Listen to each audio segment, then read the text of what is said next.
Grabe, nakikita ko pa lang siya, nag-iinit na yung ulo ko.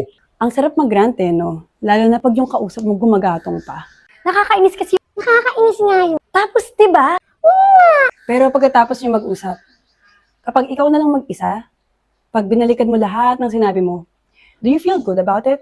Kapag nakasalubong mo yung kaaway mo, pwedeng iwasan mo siya, hirapan, awayin, o makikipagplastikan ka na lang. Sa ikli ng buhay natin, is it worth to invest that much energy and time into hating a person? May nabasa ako sa The Daily Stoic ni Ryan Holiday na anger is bad fuel and don't seek out strife.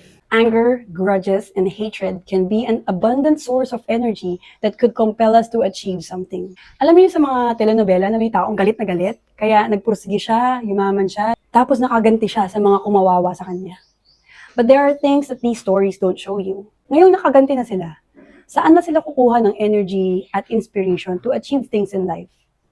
At paano naapektuhan yung mga mahal nila sa buhay? Minsan, nabubulag na tayo sa galit, kaya di na natin napapansin na pati yung mga mahal natin sa buhay nasasaktan na rin. Pag-isipan natin, saan ba talaga nanggagaling yung galit? Naghahanap lang ba tayo ng sisisihan sa sakit at hirap na nararamdaman natin?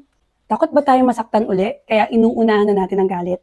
Minsan, sa sobrang sakit ng nararamdaman natin, gusto na lang din natin manakit ng iba.